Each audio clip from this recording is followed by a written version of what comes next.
ओम नमो श्री सद्गुरु परम ब्रह्म परमेश्वराय परमात्मने नमः। ओम। ग्रंथ एक, अध्याय दो, ब्रह्म विद्या, भाग एक, महासमुद्र और श्मशान, एक तत्व की दो दृष्टियां। प्रथम अध्याय में यह स्पष्ट हुआ कि अनादि चेष्टा अखंड, अजड़ और अनादि है। इसमें स्वयं कोई विभाजन नहीं है। इच्छा के कारण उसी अखंड अनादि चेष्टा का व्यक्त और अव्यक्त रूप अनुभव में आता है, पर तत्वतः वह अखंड ही रहती है। इसी आधार पर अब महासमुद्र और महाश्मशान के स्वरूप को समझना आवश्यक है। महासमुद्र और महाश्मशान दो पृथक सत्ताएं नहीं हैं, वे एक ही अखंड तत्व को देखने की दो दृष्टियां हैं। दृष्टि बदलने से तत्व नहीं बदलता, केवल उसकी अनुभूति का पक्ष बदलता है। महासमुद्र की दृष्टि। ओम। जब हम उसी अखंड अनादि सत्ता को उसके अव्यक्त, अनंत और संभावना रूप पक्ष से देखते हैं, तब उसका स्वरूप महासमुद्र के रूप में प्रतीत होता है।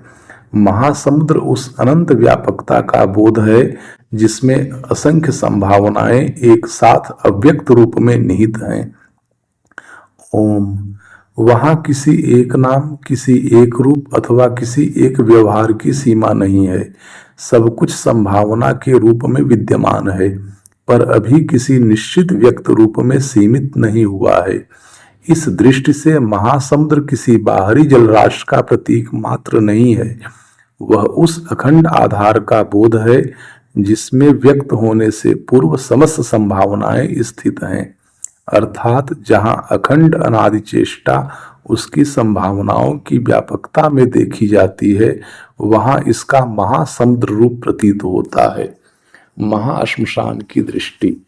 और जब उसी अखंड अनादि चेष्टा को उसके व्यक्त रूपों के क्षय, परिवर्तन और लय की दृष्टि से देखते हैं, तब वही महाश्मशान के रूप में प्रतीत होती है। महाश्मशान का अर्थ केवल मृत्यु या विनाश नहीं है, इसका गहरा तात्विक अर्थ है। जो कुछ व्यक्त हुआ है, जो नाम रूप में आया है, जो अहंकार, कर्तृत्व और व्यवहार के रूप में अनुभव में आया है, उसका इसके मूल में लौट जाना। नाम मिटता है, रूप बदलता है, कर्तृत्व यानी मैं करता हूं, यह समाप्त होता है। अनुभव का एक क्रम पूर्ण होता है और जो व्यक्त था वह पुनः अव्यक्त की ओर लौटता है। इस दृष्टि से महाश्मशान उसी अखंड तत्व का लय पक्ष है। अर्थात जहां अखंड अनादि चेष्टा को व्यक्त नाम रूपों के लय और विश्राम की दृष्टि से देखा जाता है, वहां उसका महाश्मशान रूप प्रतीत होता है।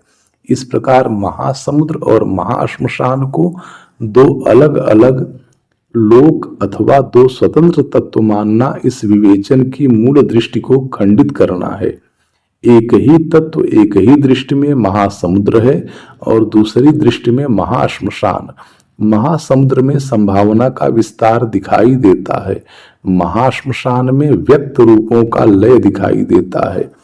महासमुद्र में अव्यक्त की व्यापकता का बोध है, महाश्मशान में व्यक्त का उसके मूल में लौटना दिखाई देता है। किंतु दोनों के आधार में यही एक अखंड अनादि चेष्टा है। इसलिए यहाँ उत्पत्ति और लय भी स्वतंत्र प्रक्रियाएं नहीं है।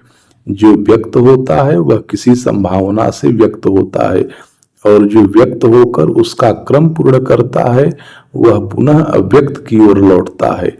इस प्रकार व्यक्त और अव्यक्त का यह आवागमन उसी एक अखंड प्रवाह की अनुभूति है। ओम। इच्छा का संबंध। इस समस्त प्रक्रिया में इच्छा की भूमिका अत्यंत महत्वपूर्ण है। अनादि चेष्टा स्वयं अखंड है। इच्छा के कारण उसमें व्यक्त और अव्यक्त की प्रतीति होती है। अव्यक्त संभावना के रूप में इच्छा का अंतर्मुख पक्ष महासमुद्र की अनुभूति से जुड़ता है। यही इच्छा जब प्रकृति का आश्रय लेकर काल की अध्यक्षता में व्यक्त होती है, नाम रूप क्रिया और व्यवहार ग्रहण करती है, तो व्यक्त जगत सामने आता है और जब उस व्यक्त क्रम का क्षय अथवा लय होता है तब वही प्रवाह महाश्मशान की दृष्टि से अनुभव होता है।